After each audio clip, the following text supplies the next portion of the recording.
My name is Patrick Sullivan, turning 29 this year. I'm a single white-collar worker. I have a childhood dream. That is to marry a lovely lady and establish a happy family before I turn 30. When little girls say that their future dream is to become a wife, everyone raises voices saying, "How cute." But I wonder why people get taken aback when a man like me puts my desire for marriage out in the open. My parents are as close as they could embarrass me. When I go home, they treat me almost as if I'm intruding. Watching such parents growing up, I came to sincerely wish to find my lifelong partner and marry soon.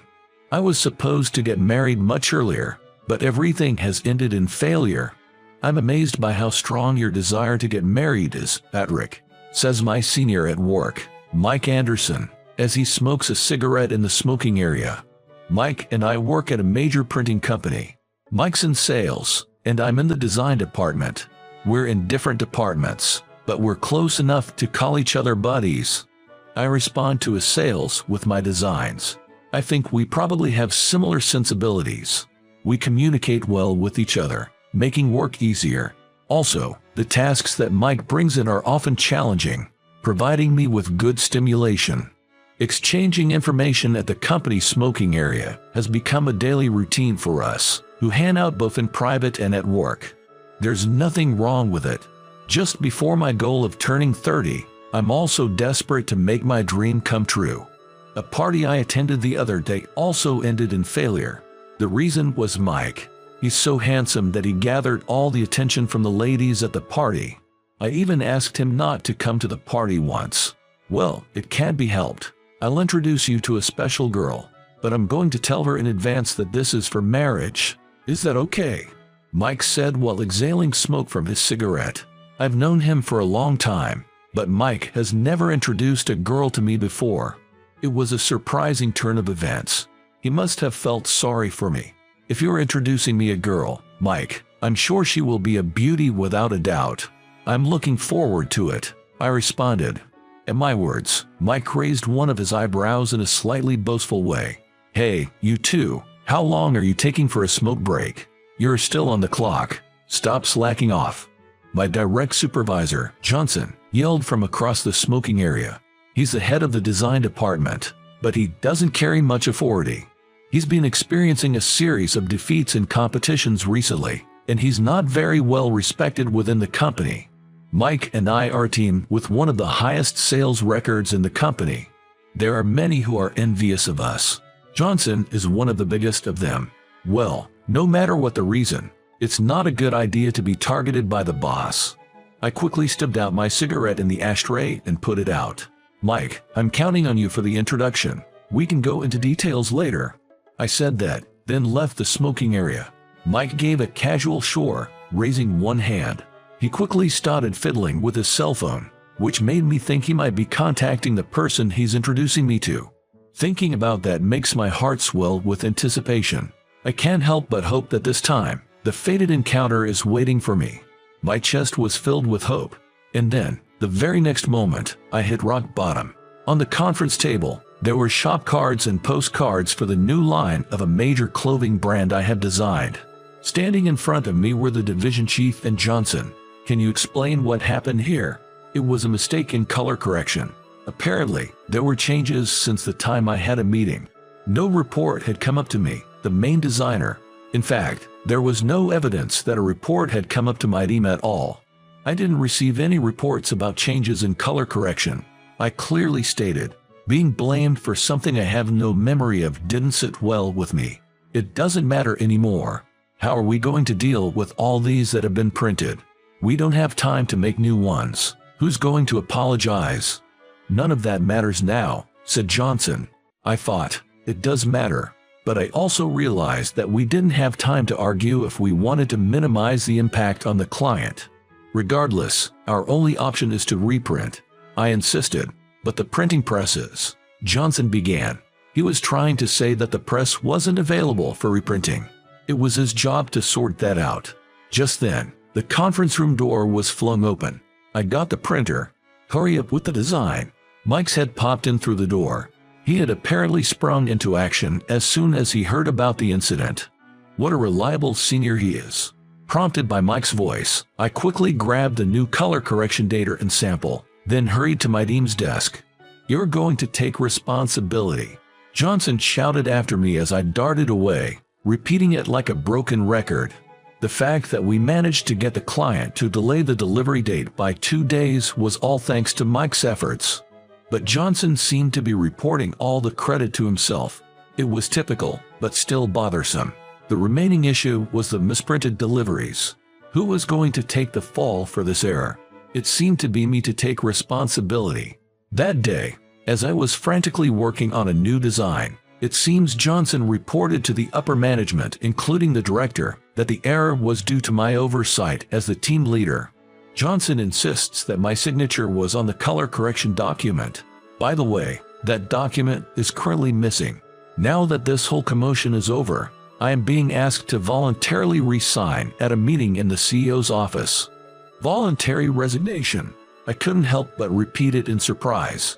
The reasons given were the extensive damages caused to the company and my inability to follow the basics: reporting, communication, and consultation. Even such trivial things were being nitpicked.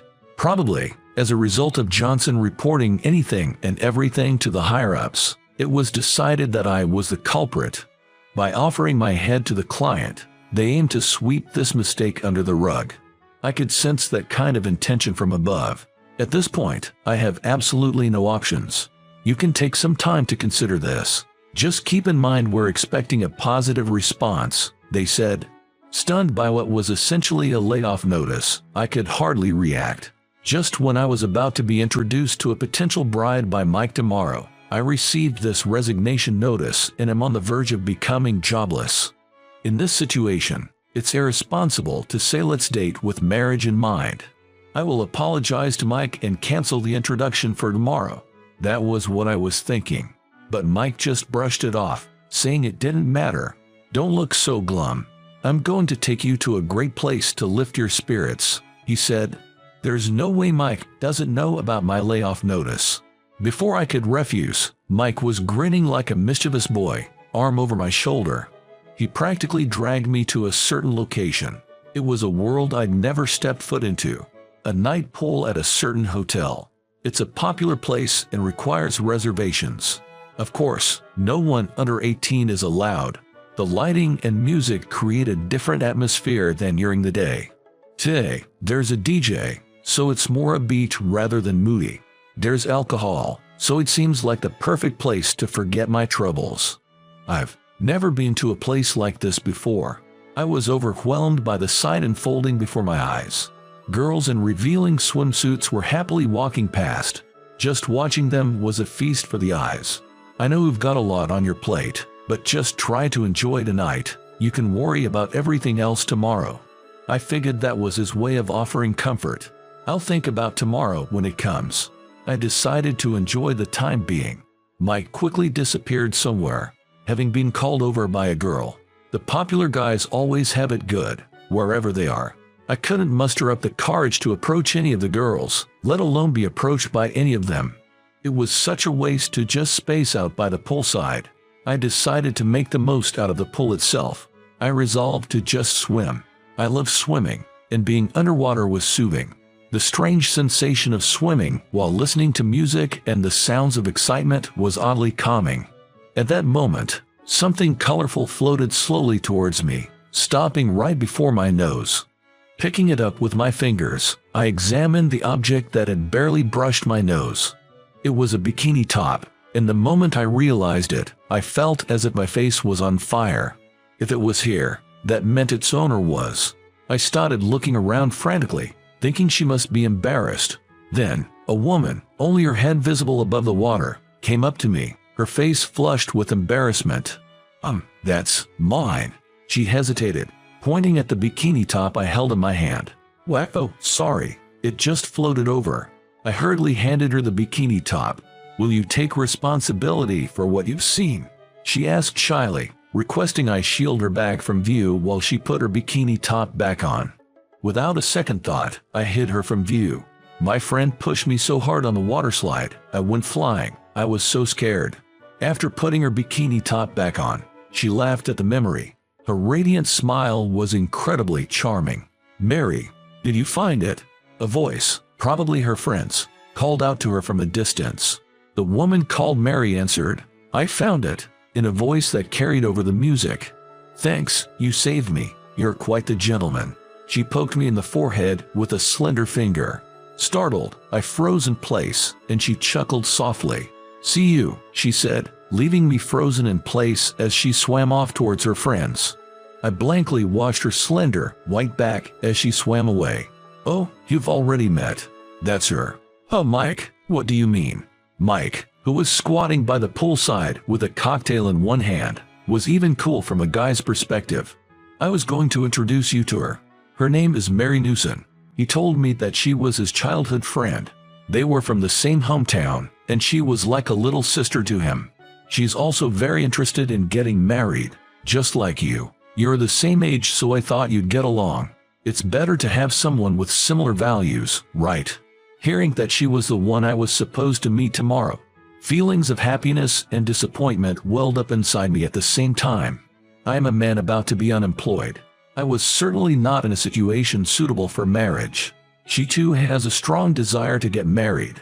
There's no way she would consider me a guy who's not suited for marriage. I think the best option would have been to turn down Mike right here and now. But I wanted to see her just one more time. She was that captivating. Am I good enough for her? I mean, she's a good friend from your childhood, right? My question was drowned out by the loud music. It didn't seem to reach his ears. The next day, I headed to the designated Chinese restaurant. I was set to have lunch in a private room. It's a famous place for dim sum lunch, and you can't get in without a reservation. I'm grateful for Mike's connections. It seems I arrived first and was led to an empty private room. I was a bit nervous. Nothing has been officially decided about my situation yet. The company is insistent on it being a voluntary resignation. Either way, it's disappointing, but considering Mary's future, I should honestly convey this and decline. That's what I had decided in my heart. Your companion has arrived. I was told this quietly, and I straightened my back. My nervousness peaked. The woman who entered, making the sound of heels, was someone I had never seen before. She gave a small nod to the waiter and sat down on the chair. Watching her flowing movement, I felt she was used to being served. I was introduced by Mike. "My name is Mary Newson." She said this and smiled at me. She seemed like a woman with some kind of shadow, and her age was unclear. She seemed young, but also looked older than me. After finishing the drink order and the waiter left the private room, I raised my voice. "Excuse me, you aren't really Mary Newson, are you?" Then the woman who had been smiling gracefully until a moment ago clicked her tongue. "Well, it's obvious. We met last night. Even though it was dark, Mary and I are as different as night and day," she said in a defiant manner, and introduced herself as Jennifer Smith. She claimed to be an old friend from the same hometown as Mike and Mary. It seems that it was her who had called out to Mary last night. Today, she said she had come as a stand-in at Mary's request. She didn't really want to be introduced. "Okay, whether you're Mary or not, there's something I have to say." I talked about my imminent voluntary resignation and bowed my head, asking her to pretend this introduction never happened. Jennifer pulled out a portable vaporizer from her bag and slowly exhaled the smoke. "But that's not what I'm here to talk about." Ignoring my desperate explanations, Jennifer asked for my help. She wanted to talk about two people, Mike and Mary. These two had always been close, but not too close. More than friends but not quite lovers, as they say. The reason their relationship wasn't moving forward was because of Mike. When we all went to the summer fair together, Mike's mother disappeared. Mike has been waiting for her ever since. Apparently, this incident traumatized him, and he's had a hard time trusting women since then. Sure enough, Mike, despite being quite popular, never seemed to stick with one woman. He welcomed all who came and never chased after those who left. That was the nature of Mike's relationships with women.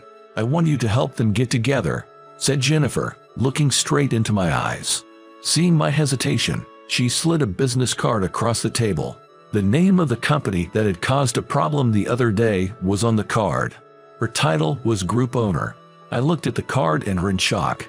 If you help me, we can pretend your mistake never happened. I extended my right hand at this enticing offer. Understood. Leave it to me. We shook hands, confirming our alliance. I got a full briefing of Jennifer's plan and decided to put it into action right away. Jennifer contacted Mary first. She told Mary, with a hint of panic, everything's been exposed.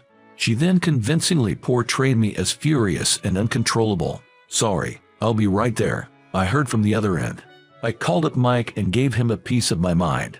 With a level of assertiveness you wouldn't usually expect from me, I told him how disrespectful it was to use a stand-in. Mike agreed to come right away and the call ended. They seem complicated, but they are actually simple and honest. Jennifer remarked. Before the pair arrived, we hurriedly finished up our dim sum. We didn't want to waste our food. We both laughed as we burned our tongues on the hot dumplings. There was something oddly comfortable about the whole situation. Your guests have arrived, a waiter announced as the peach buns and mango pudding were being served. Jennifer clicked her tongue in front of the enticing desserts. She must have been really looking forward to them. Wiping her mouth with a napkin, Jennifer gave a mischievous grin and said, "All right, let's start." "Jennifer, are you okay?" Mike burst into the private room. Looking at his face, Jennifer brought on the waterworks in less than 5 seconds. I was left dumbstruck by her Oscar-worthy performance. Mary doesn't want to be set up, but it's out now. He said it in such an incredibly angry manner. Crying, Jennifer implored Mike. Behind Mike, Mary stood frozen, her hand over her mouth in surprise. Enough with the mockery, using a stand-in. If you didn't want the introduction, why'd you accept it in the first place? You just wanted to laugh at my strong desire to marry, didn't you? With all the acting skills I could muster, I shouted at Mary, who was standing frozen behind Mike. Mary's shoulders jerked in fright. Mike immediately moved to shield Mary with his back. Jennifer, looking down, gave a faint smile. It was a strangely sad smile. "Calm down, man. Don't shout at a woman," Mike retorted. You're no better, Mike. Why would you introduce such a woman using a stand-in because she didn't want to come? Is that the type of woman you thought would suit me? A mean-spirited woman. I didn't hold back on shouting at Mike either. I've never been this confrontational with anyone in my life. Mike seemed taken aback by my onslaught, unable to find his words.